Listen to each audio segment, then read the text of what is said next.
안녕하세요. 저는 결혼 5년 차에 얼마 전 아이를 가진 30대 기혼 여성입니다. 아직 출산까지는 한참 남았지만 벌써부터 아이가 태어날 날이 기다려지는 요즘이에요. 제가 결혼 5년 만에 좋은 소식을 듣고 너무 기쁜 마음에 이렇게 사연을 보내게 되었어요. 요즘 불임 난임 부부가 그렇게 많다는데 저희도 이상하게 아이가 쉽게 생기지 않아서 고민이 많았거든요. 그래서 더욱 임신 소식이 기쁘기만 합니다. 저와 남편은 20 중반 나이에 지인의 소개팅으로 만나서 3년 연애 끝에 결혼을 했던 사이였습니다. 프로포즈를 받으면서 남편과 행복한 결혼 생활을 기대했지만 저의 결혼 생활은 그리 호락호락하지 못했습니다. 결혼 전에는 남편과 함께 예쁜 신혼집을 꾸리고 앞치마 두르고 같이 요리하는 알콩달콩한 신혼생활을 기대했지만 저희는 그럴 수가 없었거든요. 그건 바로 자식 결혼할 때 보태줄 돈이 없다며 들어와 살라고 하시던 시어머니 때문이었죠. 남편이 3대 독자 외동아들이라 시어머니 성격이 어떠실지 걱정이 많았지만 그렇게까지 옛날 마인드를 가진 분이신 줄은 꿈에도 몰랐습니다. 원래 결혼하고 몇 년은 시댁에서 같이 사는 거야. 너는 그런 것도 못 배웠니? 더군다나 우리 아들은 귀한 3대 독자인데 이런 아들을 아무 데서나 살게 할 수는 없지. 네가 뭘 제대로 할 줄 아는지도 모르니 내가 직접 데리고 가르쳐야겠다. 그러니까 시댁 들어와서 지내. 영준이 지내던 방 비워줄 테니까 신방으로 쓰면 되지 않니? 그래도 그건 좀... 우리도 우리끼리 신혼을 즐겨야지 어떻게 부모님 집에서 같이 지내요. 그러지 말고 작은 전세라도 얻어주세요. 예? 나 돈 없다? 그러고 싶으면 니들끼리 알아서 구해보든가. 돈도 없다는 애들이 무슨 욕심이 그리 많아? 아무튼 우리는 못 도와주고 그렇게 안 하겠다면 결혼 반대할 테니까 결혼하고 싶으면 쿤말 없이 들어와서 살 생각해. 시어머니는 돈이 없다는 핑계로 시댁살이를 시키겠다고 하시더니 저희에게 결혼을 빌미로 협박을 하셨습니다. 말씀으로는 돈 있으면 알아서들 하라는 식으로 하셨지만 결국 그렇게 하면 결혼을 안 시켜주신다는 말씀이셨죠. 당연히 신혼집을 얻게 될 줄 알았던 저는 갑작스러운 시댁살이가 당황스럽기만 했습니다. 하지만 이제 와서 사랑하는 남편과 결혼을 물을 수도, 그렇다고 시댁의 반대를 무시할 자신도 없었어요. 결국 저희는 울며 겨자 먹기로 시댁에 들어갈 수밖에 없었고, 그렇게 저는 쉽지 않은 시댁살이를 시작해야 했습니다. 차라리 남편이 처가살이 하는 게 낫지 며느리가 시댁살이 하는 건 끔찍한 일이었어요. 남편도 자기 집에서 얹혀 사는 것부터 불편하다고 하는데 며느리 입장인 저한테는 어떻겠어요? 저도 남편처럼 그냥 어른들 눈치만 보이는 정도라면 어떻게든 견딜 수 있었을 겁니다. 하지만 원래 시댁살이라는 게 그리 호락호락하지 않잖아요. 시어머니는 처음 시댁살이를 시키실 때만 하더라도 일하는 저한테 많이 바라시는 것 없다며 몸만 들어오라고 하시더니 정작 시댁에 들어간 뒤부터 저에게 온갖 시집살이를 시키며 하루하루 저를 괴롭히셨습니다. 제가 설마 그런 조선시대 시집살이를 당할 줄은 몰랐으니까요. 옛날 며느리들이 그랬던 것처럼 저는 새벽에 일어나서 밥 짓는 건 고사하고 틈틈이 시부모님 간식에 건강식, 복날이나 기념일에 특식까지 만들며 부엌대기 노릇을 해야 했습니다. 게다가 다들 입맛은 어찌나 까다로우신지 대충 하는 건 드시지 않고 구박만 하셔서 뭘 하든 늘 신경을 쏟을 수밖에 없었어요. 처음에는 힘들어봤자 뭐 얼마나 힘들겠냐며 우리 부부 먹는 음식에 숟가락 더 얹는 정도로만 생각했는데 그게 아니더라고요. 식탁에는 매끼 다른 국이 올라가야 하고 반찬 가지수는 김치 빼고 6종류 이상, 거기다가 생선이나 고기 같은 메인 반찬은 꼭 있어야 했어요. 그나마 반찬은 한 번씩 만들어 놓고 꺼낸다고 해도 4인 식구 먹을 반찬을 하려면 일주일에 2-3번은 요리를 해야 한다는 말이었죠. 거기에 추가로 메인 요리하고 국 끓이고 틈틈이 간식까지 하다 보면 제가 매일 주방에서 보내는 시간만 반나절이었습니다. 물론 제가 전업주부였다면 그게 가능했겠죠. 저도 하루 종일 살림하고 쉴 시간이라도 있었으면 그런 걸로 불평 안 했을 거예요. 근데 문제는 저도 일을 한다는 거였습니다. 다만 저는 프리랜서로 재택근무를 하고 있어서 직장인들과 다르게 집에서 일을 한다는 거였죠. 제가 프리랜서이다 보니 일감도 들쑥날쑥이고 벌 때는 잘 벌다가 못 벌 때는 한 달에 100만 원 남짓 수입이 있을 때도 있었어요. 요즘에는 경력이 쌓여서 꾸준히 일도 들어오고 수익도 좋지만 막 결혼했을 때는 저도 일을 시작한 지 얼마 안 되어서 벌이가 그리 좋지 못했고 겨우 남편 연봉의 절반 정도였기에 그래서 제가 더 말을 못하고 시댁살이를 할 수밖에 없었어요. 그래도 돈을 벌고 일을 하는데도 시어머니는 제가 집에서 놀고 먹는다고 생각하셨습니다. 너는 집에서 노는 애가 왜 이것밖에 못해? 내가 이불 빨래까지 해놓으라고 안 했어? 이불은 일주일에 한 번씩 빨아야 한다 했잖아. 죄송해요. 갑자기 일이 늘어서 바빴어요. 아이고, 네가 바쁘기는 뭘 바쁘다고 그래. 자꾸 핑계대고 요령필 생각하지 말고 시키는 거나 잘해라. 그거 해봤자 돈도 별로 못 번다면서 내 아들 덕에 내 집에서 먹고 사는 애가 왜 그렇게 게으름을 부리니? 아무튼 이따가 내 친구들 올 거니까 집 좀 다시 치우고 술안주 할 거 좀 내와라. 그런 시부모님은 심지어 제게 술 심부름까지 시키셨습니다. 깔끔 떨어서 밖에서는 외식도 잘 안 하시는 시어머니가 지인들과 모임이 있을 때마다 집으로 손님들을 자주 부르셨거든요. 그러면 또 고생하는 건 저였어요. 안주 내와라, 과일 내와라, 새벽에 손님들 가실 때까지 저는 주방 이모가 되어야 했습니다. 그나마 가끔 남편이 도와주기는 했지만 시어머니가 남들 앞에서는 아들이 주방 들락거리는 거 못 본다고 난리를 치셔서 그냥 저 혼자 하는 게 차라리 마음이라도 편했어요. 그런 시집살이를 하다 보면 가끔 이게 뭐 하는 짓일까 싶어서 소리라도 지르고 다 뒤집고 싶지만 대한민국 여자로 시댁살이 하는 제가 참을 수밖에 없었죠. 그나마 시아버지는 저한테 나쁘게 굴지는 않으셨지만 힘들게 하시는 거 똑같았습니다. 남편도 자기 엄마한테 아무 말 못하는 바보다 보니 그 집 식구들 중에 제 편 들어주거나 제 안위 신경 써주는 사람은 아무도 없었어요. 원래는 집안에서 시어머니 영향이 그 정도는 아니었다고 들었는데 시어머니가 서열 1위가 된 것은 시어머니가 다단계 영업을 하기 시작하고부터였습니다. 평생 전업주부로 지내시다가 남편이 대학 들어간 뒤부터 다단계를 시작하셨다는 시어머니는 그 업계에서는 서로 스카우트해가려 난리일 만큼 수완이 좋은 분이셨습니다. 원래는 다단계 같은 걸 한다 그래서 남편이나 시아버지나 다들 뜯어 말리셨다는데 이게 돈이 되니까 아무도 말을 못하셨던 모양이었어요. 그러다가 어느 순간부터는 시아버지 벌이보다 한참 좋아지시더니 그렇게 시어머니가 시댁의 서열 1위가 되었던 거죠. 말하기를 좋아하시는 분이라 원래 입담이 좋으셨다는데 그걸 다단계 영업에 쓰다 보니 능력이 돋보였던 모양이에요. 시어머니랑 말 한 번 섞어본 사람이라면 뭐라도 사들고 갈 정도로 워낙 말빨이 좋아서 어디 한번 팔으러 나간다 하면 완판 행진이셨습니다. 저는 그런 걸 잘 모르고 예전부터 다단계라고 하면 품질 안 좋은 싸구려를 덤탱이 시업한다는 생각에 속으로 저런 걸 사주는 호구들은 누구일까 궁금하기까지 했었어요. 하지만 겉으로는 그런 내색 없이 시어머니를 축혀 올려드렸죠.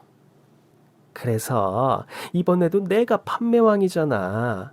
내가 말만 꺼냈다 하면 너도 나도 사겠다고 하니 아주 피곤해 죽겠어 정말. 와, 어머니 정말 대단하시네요. 장사 수완이 너무 좋으세요. 나중에 차라리 가게를 차려보지 그러세요. 장사도 정말 잘하실 것 같은데요.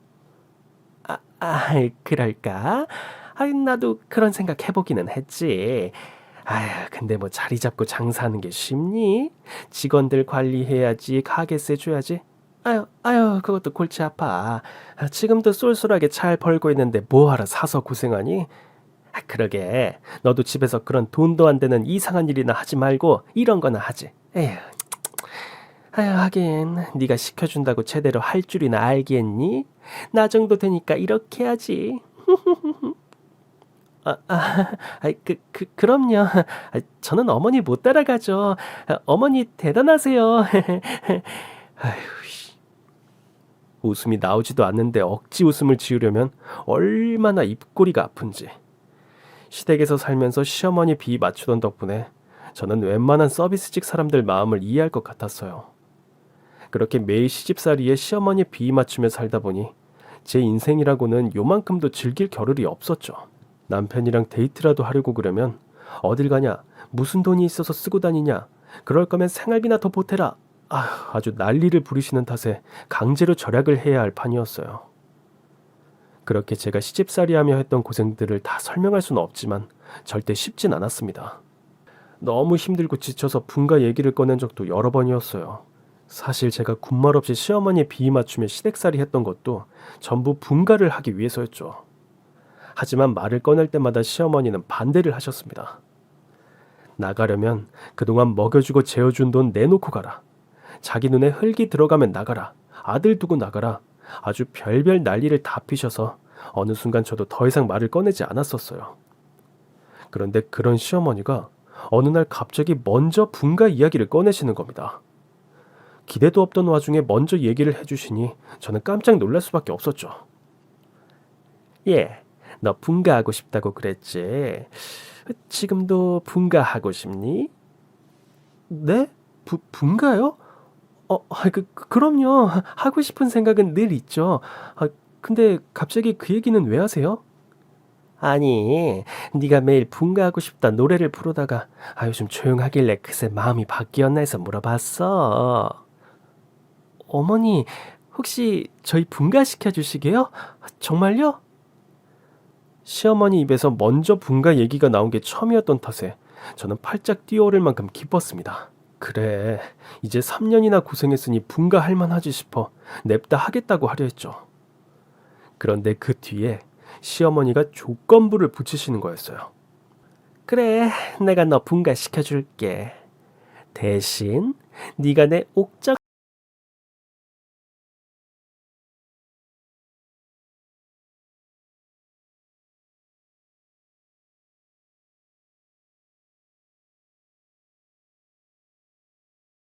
좀 사줘라.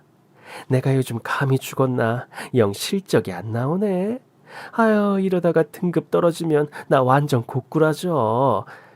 이 자리를 계속 지키는 게 얼마나 중요한 줄 아니? 네가 내 거 하나 사주면 실적도 올라가고 너는 분가하고 누이 좋고 매부 좋은 거 아니냐? 옥장판이요? 제가요? 왜? 싫어? 싫으면 말고. 그럼 뭐 분가 못 하는 거지. 살게요. 제가 사드릴게요. 그럼 진짜 저희 분가 시켜주시는 거죠? 얼마예요? 그래, 시켜줄게. 대신 한 번 튕겼으니까 2개 사라. 이게 하나에 1,000만 원이거든? 그럼 네가 2,000만 원 내 통장에 꽂으면 바로 분가 시켜줄게.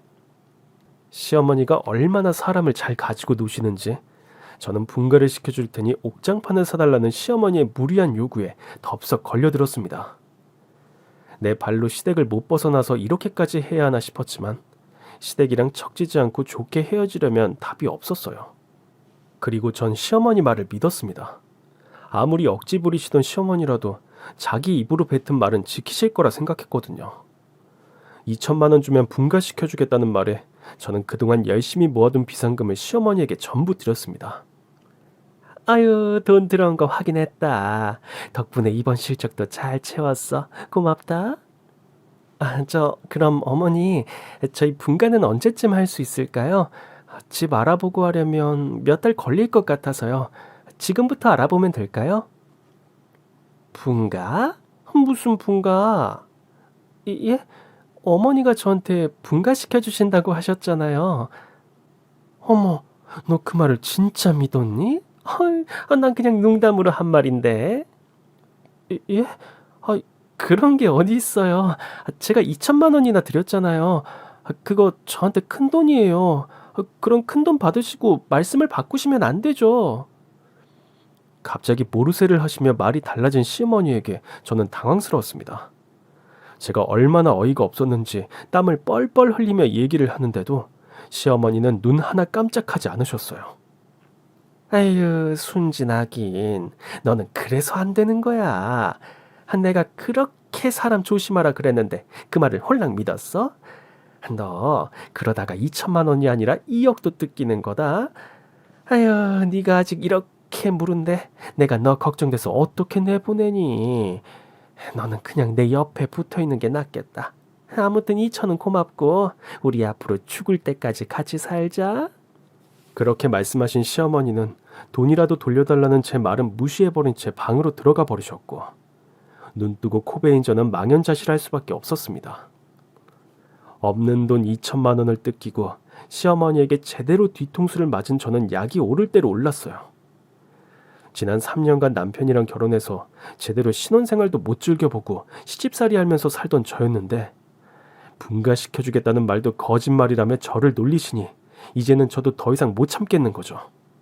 계속 이렇게 살다가는 분가가 아니라 이혼을 해야 할 판이라는 생각에 저는 결단을 내릴 수밖에 없었습니다. 시어머니를 향해 제대로 복수의 칼을 갈기로 했죠. 저는 시어머니가 제일로 싫어하시는 짓을 하기로 결심했어요. 저희 시어머니가 돈 다음으로 생각하시는 게 바로 청결이었거든요. 그 좋아하시는 돈을 만지실 때도 장갑을 끼셨던 걸 보면 어쩌면 돈보다 청결을 더 중요하게 생각하실지도 모르겠네요. 시어머니는 거의 결벽증에 가까울 정도로 더러운 걸 보지 못하는 성격이셨어요.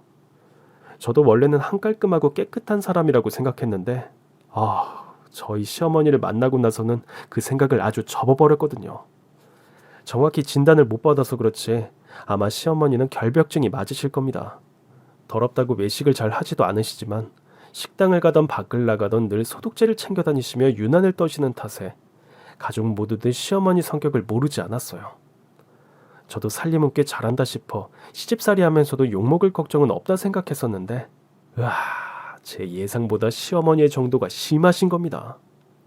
오죽하면 바닥에 먼지 한 톨 내려앉은 것도 못 보고 머리카락 한 올 용납하지 않으시는 분이다 보니 지난 3년간 제가 얼마나 고생을 했겠어요. 방금 닦았는데도 더럽다며 닦은 곳을 또 닦게 하시고 아침, 점심, 저녁 매일 3번씩 청소기 돌리는 걸로도 모자라서 돌돌이 테이프 들고 식구들을 쫓아다니는 시어머니셨거든요. 결혼 전부터 남편이 깔끔하고 단정한 성격이라 저랑 비슷하다 싶어 마음에 들었더니 그런 어머니 밑에서 강제로 그렇게 살아야 했던 애환이 있었더라고요. 아무리 깔끔했던 저라도 그런 시어머니에게 맞추기는 쉽지 않았습니다. 덕분에 저는 안 그래도 불편한 시댁살이에 시부모님 수발까지 들면서 결벽증 시어머니에 맞춰서 청소하느라 고생을 했었죠. 그렇게까지 살려면 스스로도 피곤할 텐데 어떻게 그러실까 싶었는데 뒤늦게 생각해보니 제가 그 고생을 대신하는 게 편해서 분가를 안 시키셨나 싶은 생각마저 드는 거였어요. 그래서 저는 정말 다 포기하고 막 나가자는 심정으로 그동안 유지했던 깔끔함을 포기하기로 결심했습니다. 그렇게 저는 청개구리 며느리가 되기로 했죠. 방법은 어렵지 않았어요. 그냥 시어머니가 시키는 반대로만 하면 되는 거니까요. 시어머니는 당연히 난리가 나시겠지만 그 정도 욕을 먹을 건 이미 각오하고 있었어요. 그동안은 잘해도 욕먹던 저였는데 이제 와서 막 나가서 욕먹는 게 뭐가 무섭겠나 말이에요. 아니나 다를까 퇴근해서 돌아오신 시어머니는 아무것도 건들지 않은 집안 꼴을 보고 깜짝 놀라 저를 부르셨습니다. 이게 대체 무슨 일이야? 집이 난장판이네. 저 집에 뭔 도둑이라도 들었니? 아니면 설마 네가 이 꼴을 만든 거야? 설마요. 도둑 든 건 아니죠, 어머니. 그냥 식구들이 아침 먹고 나가고 옷 갈아입고 나간 거 안 치웠을 뿐이에요. 뭐? 너는 뭐하고? 집에 있으면서 하루 종일 대체 뭐 했는데? 저도 일했죠. 저도 너무 바빴어요. 그렇다고 청소를 안 하면 어떻게 해? 얘가 갑자기 왜 안 하던 짓을 하고 그래? 너 뭐 잘못 먹었냐? 아니면 어디 아파? 아니요. 저 멀쩡한데요? 그냥 좀 바빴어요. 저 지금도 바쁘니까 눈에 거슬리시면 어머니가 대신 좀 하시던가요? 아니면 제가 나중에 할게요. 나중에는 뭔 나중에?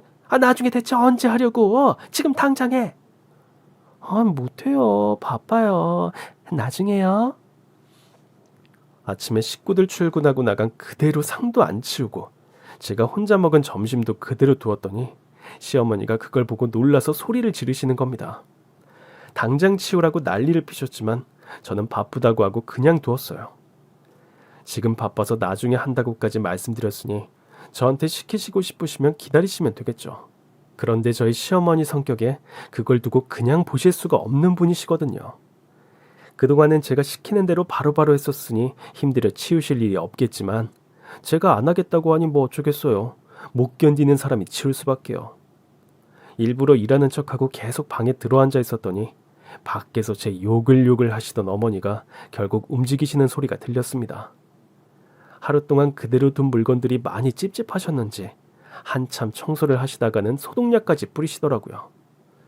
덕분에 오랜만에 집안 대청소도 제대로 하고 저도 개운해졌죠. 물론 시어머니는 그 일로 화가 나셨는지 식사 자리 내내 제게 귀때갑게 잔소리를 퍼부으셨지만요. 에휴, 정신이 나가버린 것도 아니고 갑자기 왜 안 하던 짓을 하는지, 내가 너 때문에 청소한다고 얼마나 고생했는 줄 알기나 해? 너 진짜 왜 그러니? 나한테 억하심정 있어? 어머, 그럴 리가요. 제가 어머니한테 그럴 일이 뭐가 있어요? 그냥 바빴다니까요. 아니면 뭐 어머니가 저한테 마음 쓰이는 게 있으신 건 아니고요? 뭐야? 그럼 내가 괜히 꼬투리를 잡는다 이거야? 제가 일 때문에 바빠서 그러니까 조금 있다가 치운다고 말씀드렸잖아요. 근데 어머니가 두고 보기 힘드셔서 먼저 치우셨던 거 아니에요? 저는 진짜 치우려고 했는데 어머니가 못 기다리셨죠. 아니, 일한다고 청소할 시간도 없는 게 말이 되니?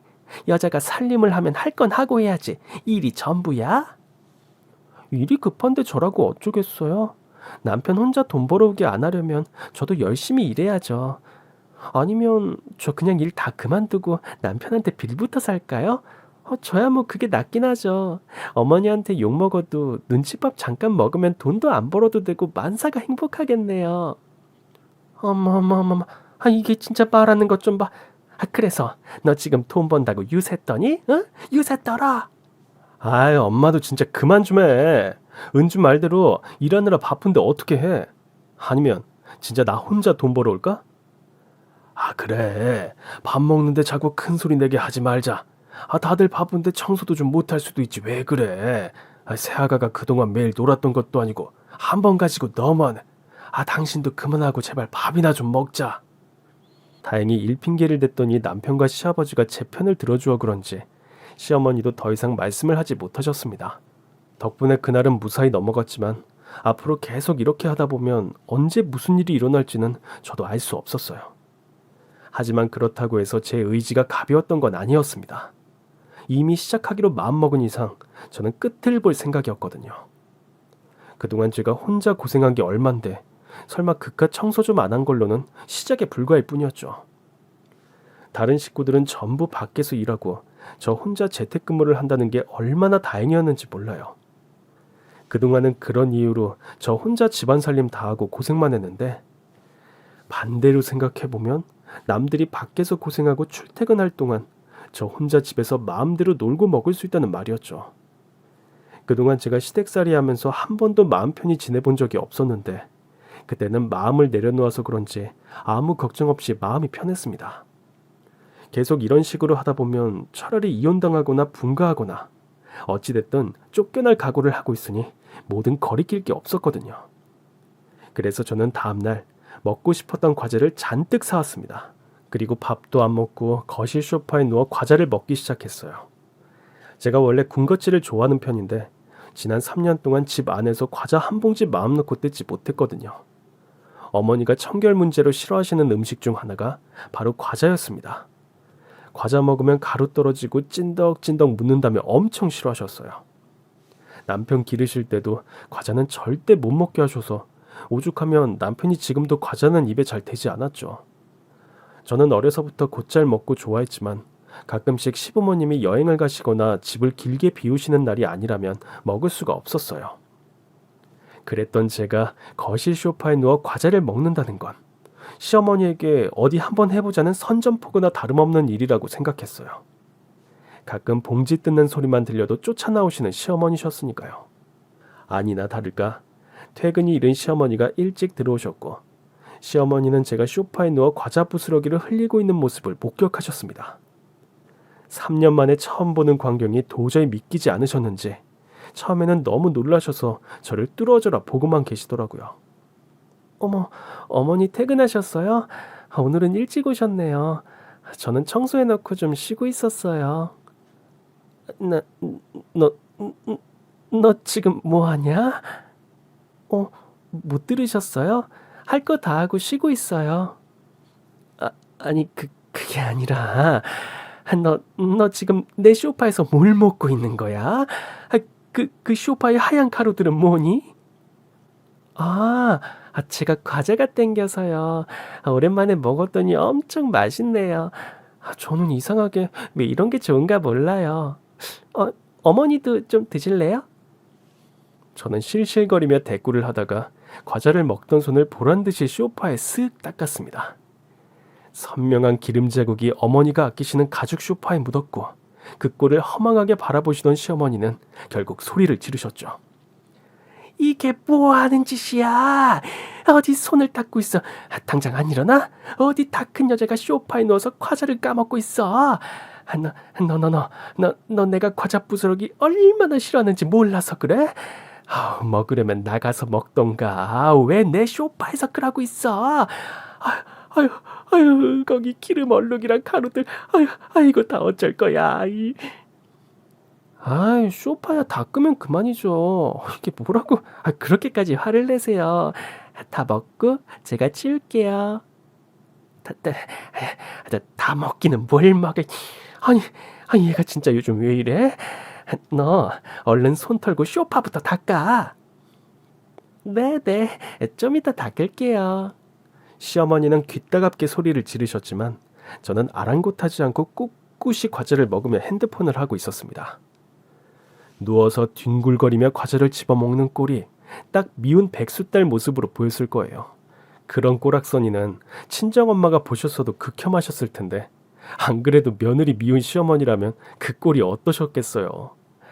예전이면 시어머니한테 괜히 미운 털이라도 박힐까봐 전전긍긍하며 예쁨 받으려고 노력하던 저였지만 이제 다 필요 없었습니다. 미움받을 용기를 내고 나니 이렇게나 편한 것을, 내가 무슨 부귀 영화를 누리자고 그동안 바보같이 착한 며느리를 자초했을까 싶더라고요. 그 후로도 저의 만행은 줄기차게 계속되었습니다. 식사 때마다 반찬 뒤적거리면서 내려놓고 식탁 앞에서 트름하고 심지어 시어머니가 도착하시기를 기다렸다가 화장실에 물을 안 내린 적도 있었어요. 변기 뚜껑까지 활짝 열어놓은 덕분에 퇴근하자마자 손 씻으러 거실 화장실을 들리셨던 시어머니가 저의 흔적을 발견하시고는 소리를 지르셨죠. 야, 아니 이게 뭐야? 야, 얘 너 어디 있어? 못 볼 꼴을 보셔서 그런지 무서워 벌벌 떠시며 저를 찾는 시어머니의 목소리에 저는 숨죽여 웃을 수밖에 없었습니다. 아휴, 얘가 어떻게 시부모랑 같이 사는 집에서 변을 안 내릴 수가 있어? 너 진짜 왜 그러는 거야? 어머, 물이 안 내려갔어요? 세상에, 저는 몰랐어요, 어머니. 뭐? 너 일부러 그런 거 아니야? 일부러라뇨. 제가 그런 짓을 왜 일부러 하겠어요? 제 똥 어머니 보여드린다고 뭐가 좋다고요. 저도 민망해요. 어머니 실수였으니까 너그럽게 용서해 주세요. 아유 말이야. 너는 젊은 애가 무슨 그런 실수를 해. 그리고 화장실 꼴이 지금 왜 저러냐? 너 화장실 청소 제대로 하고 있는 건 맞아? 세면대에 물기도 그대로 있고 바닥도 엉망이고. 너 요즘 정말 왜 그러니? 그러게요. 저도 제가 요즘 왜 이러는지 저도 모르겠어요. 자꾸 깜빡깜빡하고 그러네요. 변기물도 안 내렸는데 청소도 한다고 하고 까먹었나 봐요. 근데 어머니도 저랑 같이 산지 벌써 3년이 지났는데 이제는 제가 좀 편해지실 때가 되지 않으셨어요? 친정 엄마였으면 그냥 내려주셨을 텐데. 어머니가 너무 더럽다고 하시니까 제가 다 상처받네요. 너무하세요, 어머니. 그런 억지를 부리는 제 자신이 무슨 말을 하고 있는 건가 싶기는 했지만 원래 억지는 어머니가 먼저 부리셨으니 저라고 못할 것도 없었어요. 시어머니도 내 돈 2천만 원 뺏어가 놓고 배째라고 나오셨으니 저도 시어머니더러 배째라고 할 수밖에 없죠. 제가 똑같이 아나무인으로 나오니 시어머니도 황당하신지 화도 못 내고 기막혀 하시는 겁니다. 그 모습이 그동안 저와 시어머니의 모습이 반대가 된 것 같아서 꽤 속이 시원했어요. 그동안 시댁살이 하면서 시어머니 억지에 고통받았던 저였는데 말이죠. 사실 그렇게 하면서도 시어머니가 별 반응이 없으시면 그만둘까 했는데 어머니가 하나하나 열심히 반응을 해주시니 저도 신이 나는 겁니다. 그래서 하다 보니 저도 그새 버릇이 들었는지 굳이 일부러 하지 않아도 자연스럽게 행동이 나오더라고요. 한 번은 아버님이 갑자기 먹고 싶으셨다면서 퇴근하신 길에 치킨을 사오셨어요. 어디서 사셨는지는 몰라도 요즘 보기 드문 옛날 양념통닭을 사오셨더라고요. 제가 어릴 적부터 유난히 양념통닭을 좋아했는데 오랜만에 양념 냄새를 맡으니 저도 모르게 손이 먼저 가는 겁니다. 어머, 아버님 웬 치킨이에요? 평소에는 이런 거 잘 안 드시잖아요. 아유, 그러게 말이다. 평소에는 안 땡기는데 오늘은 웬일로 먹고 싶어서 말이야. 지나가다가 냄새가 하도 좋아서 사봤지. 오늘 저녁 차리지 말고 이거 먹자꾸나.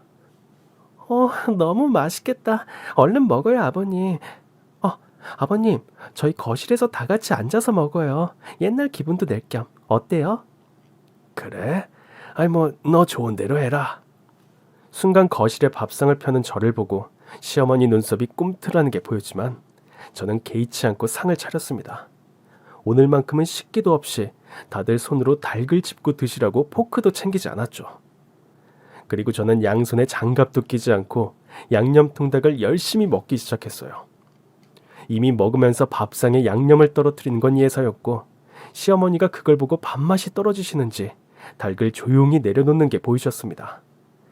덕분에 제가 시어머니 목까지 잔뜩 먹으며 포만감을 느꼈죠.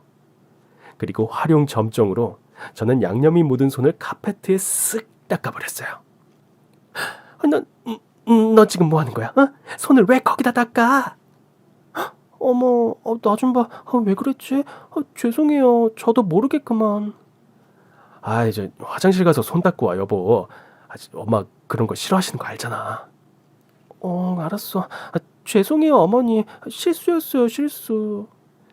실수고 뭐고 듣기 싫고 너 내일 카페트 싹 빨아놓을 생각해라. 알겠니?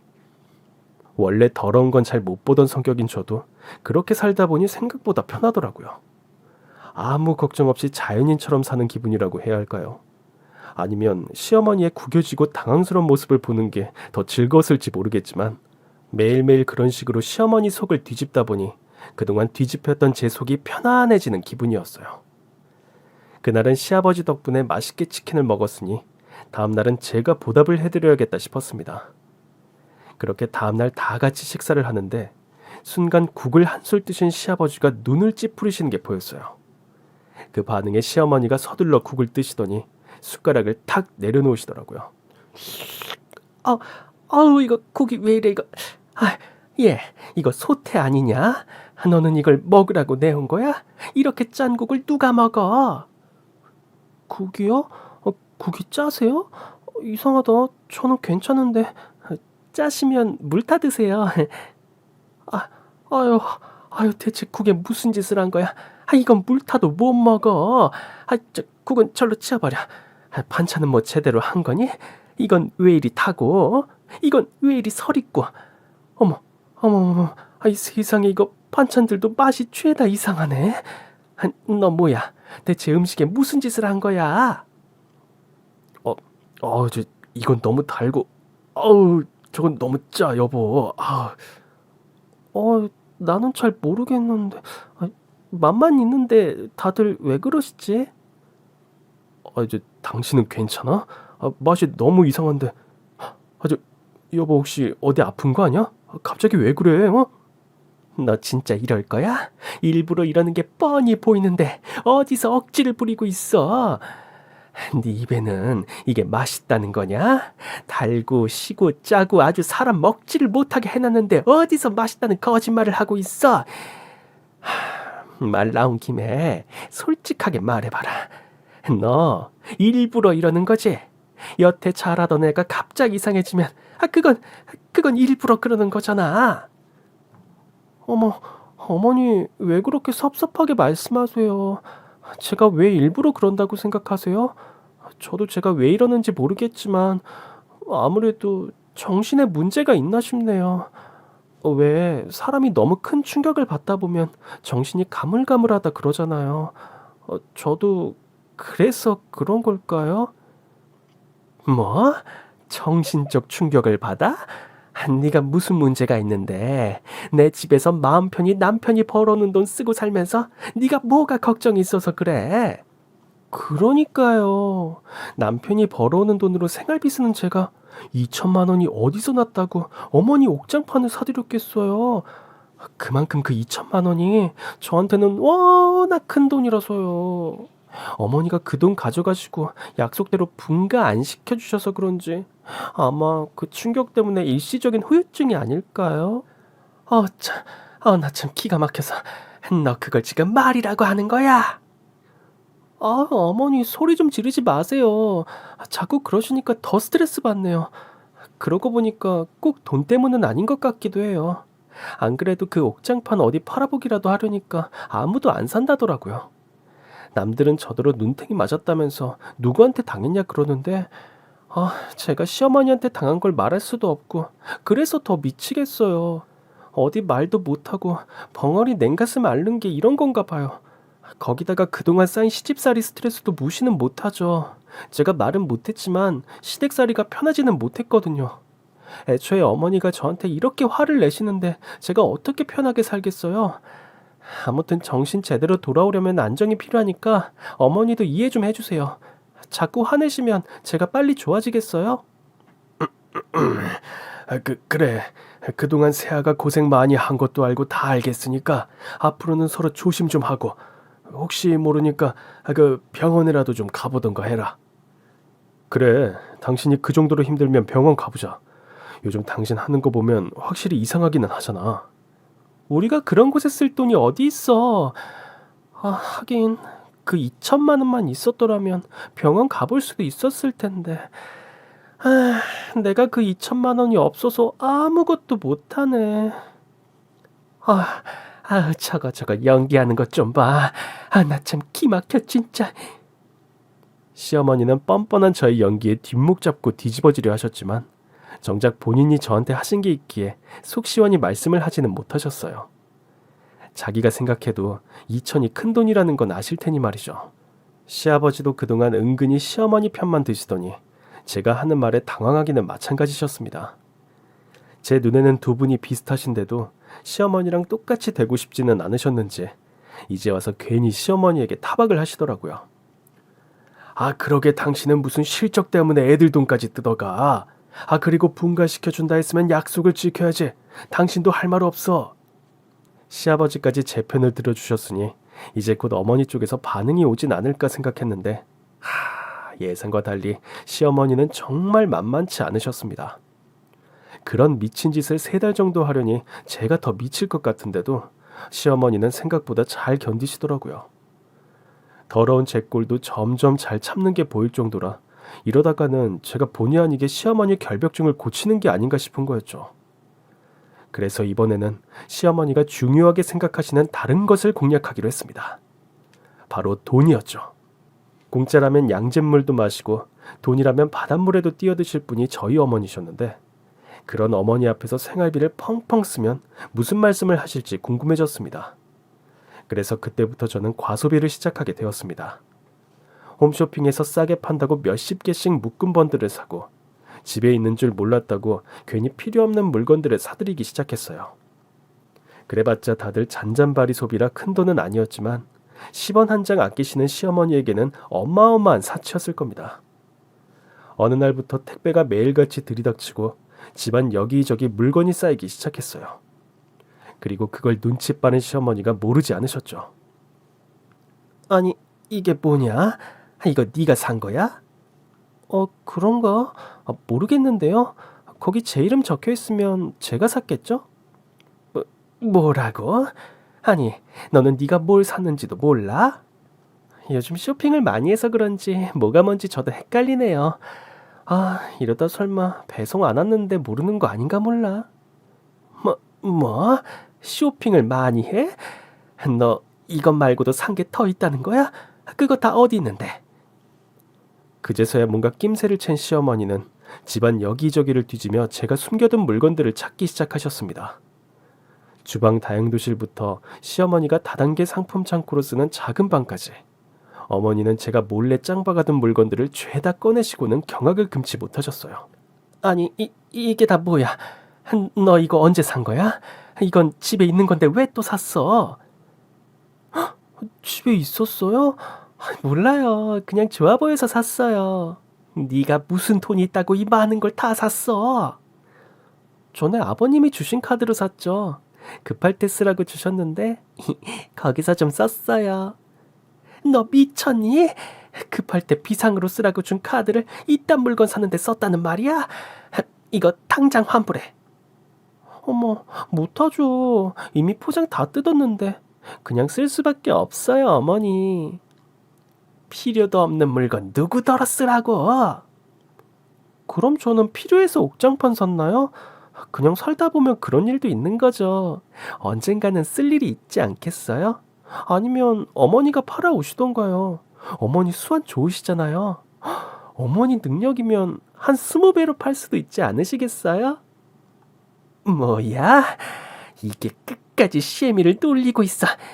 내가 아주 너 때문에 체면에 못 살겠다. 너 때문에 화병 나서 죽을 것 같아. 말을 하다 보니까 저도 모르게 술술 말이 나왔는데 저도 제가 이렇게 말을 잘하는지 몰랐어요. 내 입에서 쏟아져 나오는 말에 시어머니가 기함하는 모습이 얼마나 보기 좋던지. 으아, 3년 묵은 체중이 그제서야 내려가는 기분이었습니다. 그렇게 저는 반년 가까운 시간 동안 매일 그런 행동을 반복했습니다. 미쳤냐 그러면 미쳤다고 하고 우울증 걸려서 미쳐버린 것처럼 행동하니 다들 저를 말리지도 못했어요. 덕분에 시어머니도 저와 같이 미쳐가시는 듯했죠. 그리고 여느 날처럼 소파에서 뭉기며 과자를 먹던 제게 시어머니는 소금을 들고 오셨습니다. 그러고는 갑자기 저한테 소금을 뿌리시며 악을 쓰셨어요. 에휴, 이 악기 같은 것, 이 걸씬 들린 것. 아니, 어머니, 소금 귀한 줄 모르시고 왜 저한테 집어던지세요? 짭짤하니 좋네. 너 집에서 뭉개고 있는 걸 보는 것만으로도 속에서 천불이 터져. 내가 터는 이 꼴을 못 보고 살으니까 당장 내 집에서 꺼져 이거사. 어머니, 무슨 그런 섭섭한 소리를 하세요. 저는 이제서야 이 집이 편해졌는데 제가 어딜 가요? 어머니가 먼저 저랑 죽을 때까지 같이 살자고 하셨잖아요. 너랑 같이 계속 살다가는 내가 체명에 못 죽겠다. 어딜 가든 너 알아서 하고 당장 짐 싸서 내 집에서 나가라. 정말요? 저 정말 나가요, 어머니? 분가시켜주시는 거예요? 그래, 네가 이겼다. 내가 졌으니까 제발 내 눈앞에서 사라져버려. 그리고 앞으로 우리 집 올 생각도 하지 말고 아주 안 보고 살면 좋겠다. 얼마나 듣고 싶던 말이었는지 무려 반년 만에 시어머니 입에서 제가 그토록 듣고 싶었던 이야기를 듣게 된 저는 속으로 쾌재를 부를 수밖에 없었습니다. 길고 긴 싸움이 얼마나 더 계속될지 걱정이었는데 결국 제가 고집센 시어머니를 이기고 말았네요. 그렇게 저는 위풍당당하게 분가를 할 수 있었습니다. 저희 분가 소식에 시아버지까지 안도를 하셨고 저희가 혹시나 안 나갈까봐 걱정이셨는지 집 구할 돈까지 보태주시겠다고 하시더라고요. 하지만 저는 그 돈을 받지 않기로 했습니다. 지금이야 눈앞에서 쫓아내려고 그러시는 거지만 저희가 돈 받고 마음이 달라지시면 괜히 시어머니가 그 핑계로 또 저희를 쥐고 흔들지 않을까 싶었거든요. 그래서 저는 제가 시어머니에게 뜯긴 2천만 원만 환불받기로 하고 나머지 돈은 일절 받지 않았습니다. 어차피 시집살이 하는 동안 하고 싶은 것 하나 못하고 돈만 열심히 모았기에 이제는 저희 힘으로 집 구할 여력은 있었거든요. 혹시나 여력이 안 되어서 반지하 단칸방에 살아야 한다고 해도 어디든 시댁만 아니라면 행복할 것 같았어요.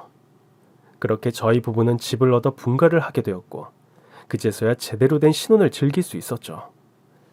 그 덕분인지 시댁에서 지낼 동안 찾아오지 않던 임신 소식도 들을 수 있었던 게 아닐까 싶습니다. 그렇게 분가하고 나온 지 2년이 다 되어가는 지금 저는 더 이상 걱정 없이 행복한 하루하루를 보내고 있어요. 내 마음대로 집도 꾸미고 눈치 볼 사람이 없다 보니 물 한 잔을 마셔도 꿀맛같이 느껴집니다. 이런 행복을 두면 다시 뺏길 수는 없기에 전 아직도 시댁일에 예민하지만 다행히 시댁에서도 저의 미친 모습을 보셔서 그러신지 다시는 간섭을 하지 않으시네요. 그럼 저는 앞으로 태어날 아이와 함께 남편과 새 식구 잘 지내도록 하겠습니다. 들어주셔서 감사합니다.